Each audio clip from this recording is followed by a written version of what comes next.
quotation here from the Great Controversy, and it says, "And every creature which is in heaven and on earth and under the earth, and such as are in the sea, and all that are in them, heard I saying, Blessing and honor and glory and power be unto him that sitteth upon the throne, and unto the Lamb forever and ever." The great controversy is ended. Sin and sinners are no more. The entire universe is clean. One pulse of harmony and gladness beats through the vast creation. From him who created all flow life and light and gladness. Throughout the realms of illimitable space, from the minutest atom to the greatest world, all things, animate and inanimate, in their unshadowed beauty and perfect joy, declare that God is love.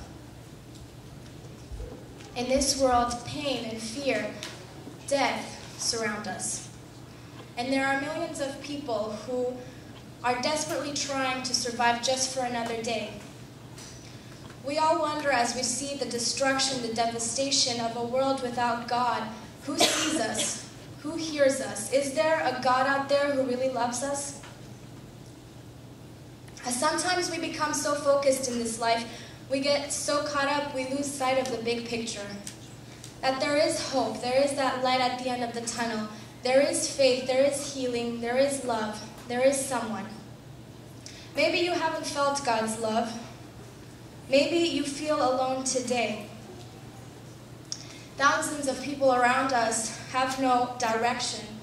They are lost because they have no truth, because the precious light that we have has not been shared with them. And I wonder if we are as aimless as they are. Are we just like everyone else, but with the Christian headline? Can I be sure that if Jesus came today in this church and said, whoever is ready for heaven, whoever has their life in order can come with me, will I be able to go with him? Is my character fit for heaven, or is it fit for this world? No one is perfect. But when we are not striving for perfection, when we remain the same way, eventually we will find ourselves lost like the rest of the world. The knowledge that we have as Seventh-day Adventists is very precious, am I right? But when the connection with Jesus Christ, the vital connection, is lost, is it helpful anymore? Can we use it?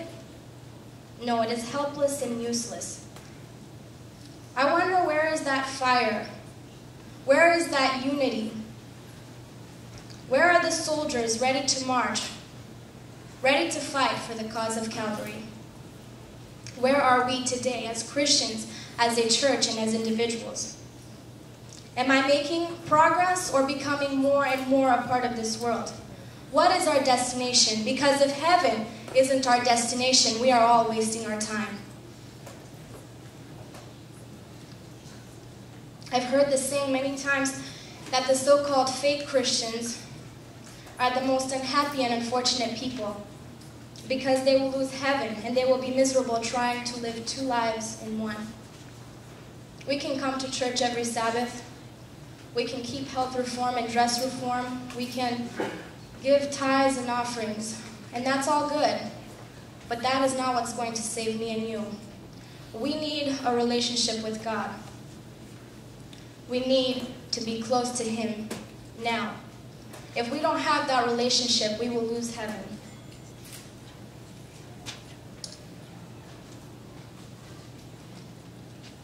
Is it really worth it?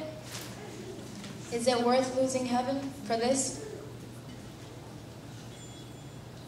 I'm human and young, and this applies to everyone, not just the young people.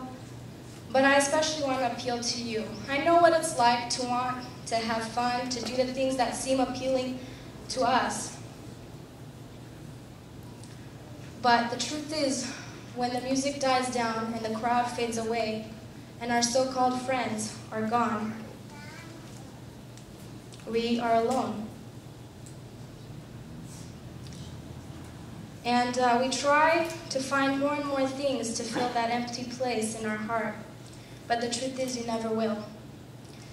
The only thing who can fill that place is Christ.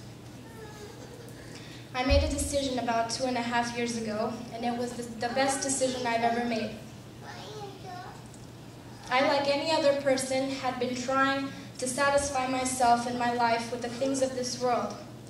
Somehow, I ended up more and more unsatisfied. Things are fun at first, but then you just end up feeling alone again. The need is greater, the search is stronger for that missing piece. I was feeling uneasy and restless one night. I had this sensation, a gut feeling, that I had to make a choice, a decision. That I had to do something or else it would be too late. I realized I couldn't live this way any longer. I wondered if God really loved me and if He could forgive me. I'm here to tell you that He forgave me. And He can forgive you. He wants to forgive you, but the choice is up to you. I knelt down and prayed, and that night I gave my heart to Jesus. I've never felt more happy, more at peace with myself, with God, with those around me than in that moment. You can keep searching, but you'll never find anything close to what God has to offer you. God loves you. He gave you a second chance. He is what you're looking for. God's love is unconditional. It isn't offered by merit or only to those who deserve it. God's love is unlike man's love. It does not ask for anything in return. It is simply offered. In the darkest moments of despair, His presence will never forsake you. When those you love will turn against you, He will be with you. When the world is ready to cast you aside, He still remains. And the outstretched hand that never disappears from your life is waiting for you to take hold. When there seems like no one is there to listen, Jesus is there.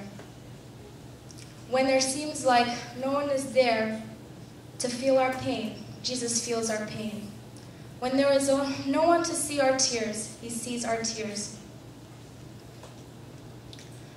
A storm is coming, a storm greater, bigger, mightier than anything else we've ever known, and our only hope is Jesus. What is to come very soon, no human mind can comprehend. But to those who are faithful, there is given hope and comfort. For those who are right with God, there is peace.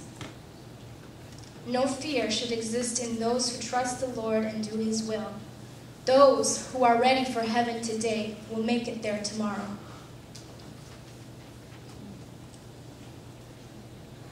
If you think about it, the reason Jesus hasn't returned yet is not because He isn't ready, but because we aren't ready for heaven. We are so involved with the world around us, we have made this place our home. And for us, heaven seems boring. Like Benny mentioned, if we are not interested in a relationship with God here, how can we expect to want to have one there? If we don't have a relationship with God here, we will not have one there. Stand for Jesus today because He will always stand by you. He is real. Heaven is a real place. And I don't know about you, but I don't want to lose heaven for this world. I don't want to miss flying among the stars and picking a flower that will never wither. I don't want to miss spending time with God. No more tears, no more pain, no more confusion, no more violence, no more hospitals, no more accidents, no more fighting. I'm tired of this life. I want to go home. How about you? Amen. My wish is that this can be said of each and every one of us. Their warfare is ended, their victory won. They have run the race and reached the prize.